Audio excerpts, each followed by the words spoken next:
Hey guys. So I'm Simon Cadel, and I'm really excited to be opening for Stand Up for Peace. Now, Stand Up for Peace is a great show, but I'm going to warn you, very liberal. So if you're a fan of The Daily Show, you'll love this. If you're a fan of Fox News, there's a bar in the back. Start drinking now. Yeah, so I'm really excited for a lot of things, mostly Halloween. I had this really awesome idea for a Halloween costume. It's not really scary unless you're a Republican. I'm going as Obamacare. I'm kind of just going to go walking around, giving out candy, make sure everyone gets the free candy. And there are like 500 people in my neighborhood. But 2 of them are part of a tea party, so they shut down Halloween. I'm constantly getting in trouble for Halloween. Like, last year, I went as Charlie Chaplin. Great costume, by the way. I had the jacket, the hat, the little mustache. But if you're going as Charlie Chaplin, I cannot stress this enough. Do not take off the hat. You will get a completely different costume.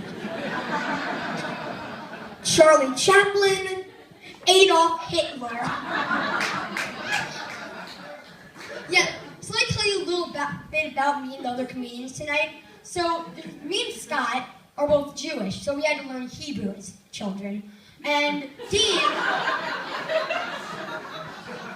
I love how I referred myself as in childhood. Like, I was in diapers and I started learning Hebrew.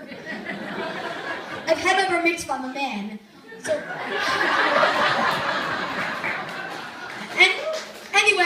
anyway, so me and Scott were Jewish, we had to learn Hebrew. Dean is Muslim, so I'm gonna imagine he had to learn Arabic. So very hard languages there. Like Hebrew, what were they thinking? It's like, hey, I have an idea. Let's make a language out of scribbles and write it backwards. Yeah, that's a good idea. I'll get a piece of paper, I can write it down. Better yet, scrolls. Scrolls? Yes, giant lambskin and wooden scrolls. It's gonna be super heavy. Some poor 13-year-old's gonna have to carry that in their bar mitzvah. Yeah, we're gonna make them work for those checks. And to top it off, it sounds like an alien language. Tiach, Truach. Pop quiz, which was Klingon.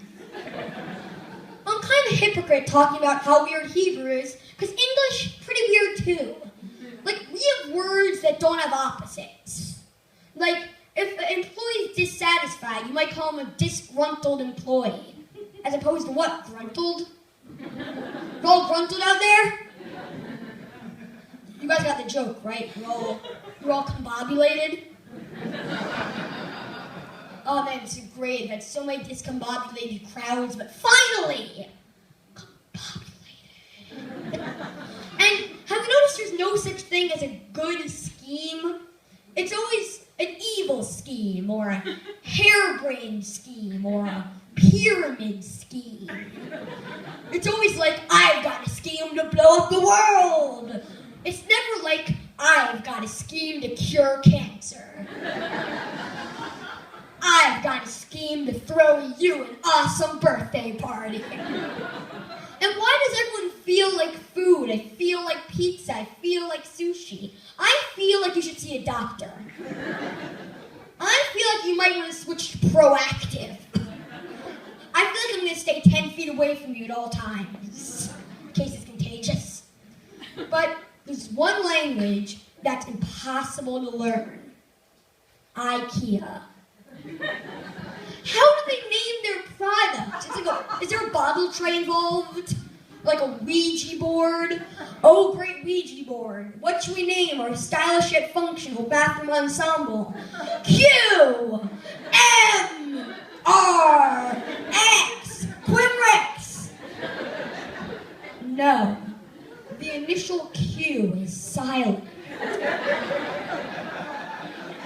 IKEA is a really weird place. Like, you build everything at IKEA. Like, and you always need 2 people to make the products. Have you noticed this? It's always 2 people. And I don't have any friends, so I don't shop at IKEA very often. It's always like, have friend hold side A while you hold crossbar C. Skipping that. Have friend make snack while you screw screws into misaligned holes. I mean, if I can't get enough people to make this furniture, then why'd I buy a love seat? Can you tell me that? I mean, you build everything at IKEA. Let me put it in perspective. When you go to IKEA, you don't get a shopping cart. You get a rack with wheels and a bag. Just slip it on there. You have a little Swedish meatball stand. You wouldn't be surprised if it was like, oh hey, you want a Swedish meatball sub? Here's your bread, here's your meatballs, here's your Allen wrench. Bon appetit. Or as we say at IKEA, Flurminer. Look, IKEA has some weird quirks about the store itself. Like, why is there a bike rack at IKEA? And why is there always one bike in it? There are no IKEAs on the country roads. They're always on the freeway. How do he get there? And once he gets there, what's he going to buy? Maybe I can fit his bedroom set in my backpack. And have you tried turning around at IKEA? It's impossible. It's an infinite loop. There are arrows on the floor. Like, it's always like, I came here for a desk chair, but I appear to be at checkout. I'll get it next time. But all I can say is, IKEA, don't go into any other businesses. That'd be terrible. It would be like, yeah, I'm here for the IKEA sedan. It's in this box. Here's your Allen wrench. Yeah, so back to the whole political thing. I feel like America's locked in a bunch of controversies, like Democrats versus Republicans, Tea Party versus Obamacare, and of course the age-old debate, most important one, Batman versus Superman. Now, me and my friends have been arguing about this my entire life, and they're making a Batman versus Superman movie soon, and I was so excited for it. But then they did something that ruined it for me. Do you guys know what it is? Affleck. Affleck. Like, Affleck, when I heard Affleck was playing Batman, I'm like, wait, why did they cast a duck? But then I heard it was Ben Affleck, and like, great, the duck would have been better. He could have given Gotham City insurance. But I feel it's going to take a lot more than Ben Affleck to make Batman worse than Superman. I even wrote a song about it. Can you hear that? Yeah, so this is on my YouTube channel, Simon Cadel, so youtube.com/Simon Cadel. Has this song, another song, and some other stuff, so I'd recommend checking it out, subscribe. The whole comic effect of a small guitar is kind of lost on me.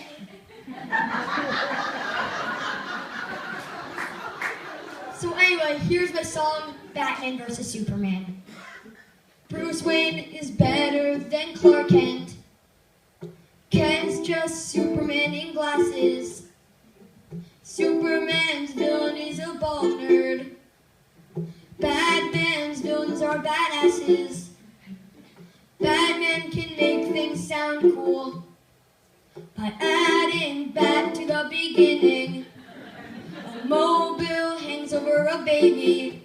The Batmobile races through Gotham City.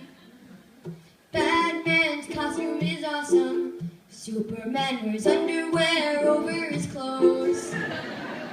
Batman is a genius. Superman wears underwear over his clothes.